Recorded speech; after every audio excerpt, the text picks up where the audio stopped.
श्री शिवाय नमस्तुभ्यम। महाराज, आप सभी लोग जानते हैं कि देवउठनी एकादशी को लेकर लोगों के मन में बहुत बड़ी असमंजस की स्थिति है कि हमें देवउठनी एकादशी का व्रत कब रखना है, क्योंकि इस बार देवउठनी एकादशी 2 दिनों की बताई जा रही है।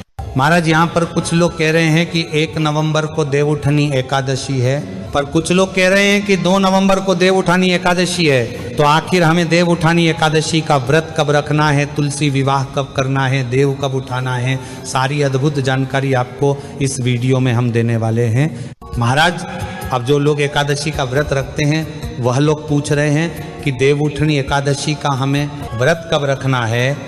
जो लोग तुलसी विवाह करते हैं वह लोग ये पूछ रहे हैं कि हमें तुलसी विवाह किस दिन करना है, और जो लोग देव उठाते हैं उनका ये प्रश्न है कि उनको देव किस दिन उठाना है, क्योंकि एकादशी तो दोनों की है। महाराज, सबसे पहले हम आपको ये बता देते हैं कि एकादशी तिथि कब से शुरू हो रही है और कब समाप्त होगी।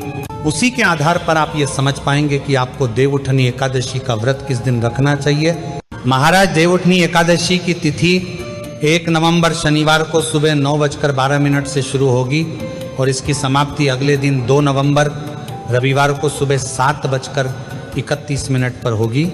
महाराज, अब आप यहाँ पर देख सकते हैं कि 1 नवंबर को पूरे दिन एकादशी रहने वाली है और 2 नवंबर के दिन सुबह 7:30 बजे के पास में ही एकादशी समाप्त हो जाएगी।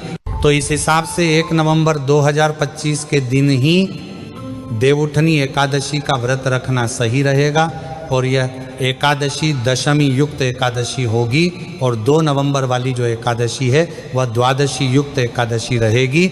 वैसे महाराज, जो द्वादशी युक्त एकादशी होती है उसको ज़्यादा फलदायी माना गया है, जो कि 2 नवंबर 2025 के दिन रहेगी। पर महाराज, इस दिन देव उठाए जाते हैं और तुलसी विवाह भी किया जाता है। तो ये सारे कार्य सभी लोग अपने घरों में शाम के समय या रात्रि के समय करते हैं। बास इस वजह से 1 नवंबर वाली एकादशी के दिन ही शाम और रात्रि का समय तिथि में आ रहा है। इस वजह से देवउठनी एकादशी का व्रत भी 1 नवंबर 2025 के दिन ही रखा जाएगा। इसके बाद देव भी 1 नवंबर को ही उठाए जाएंगे और तुलसी विवाह भी 1 नवंबर को ही करना सही रहेगा। बाकी महाराज, आपकी मर्जी है। अगर आपके घर परिवार में 2 नवंबर के दिन ये सारे कार्य हो रहे हैं तो वह आप अपनी मर्जी से कर सकते हैं। बाकी 1 नवंबर वाली एकादशी ही ये सारे कार्यों के लिए सर्वश्रेष्ठ हैं।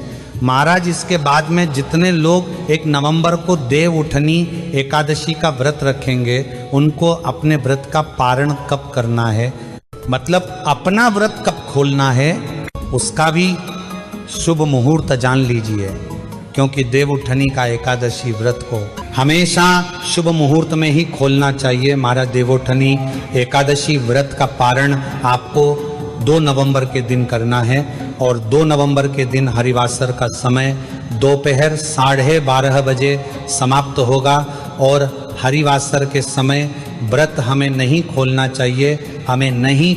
इसलिए देवउठनी एकादशी व्रत खोलने का समय दोपहर 1:11 से लेकर दोपहर 3:23 तक रहेगा।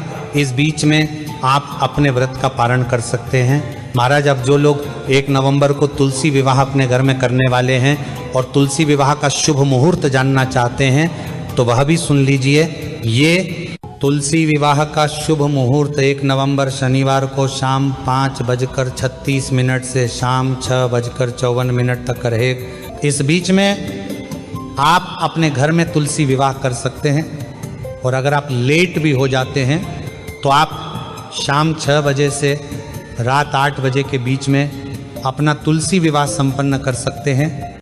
इसी के साथ में 2 नवंबर को रविवार का दिन होगा और रविवार के दिन तुलसी जी को छुआ नहीं जाता है, इसलिए सभी लोग 1 नवंबर के दिन ही तुलसी विवाह करेंगे और इसी दिन वह अपना व्रत रखेंगे और देव भी उठाएंगे।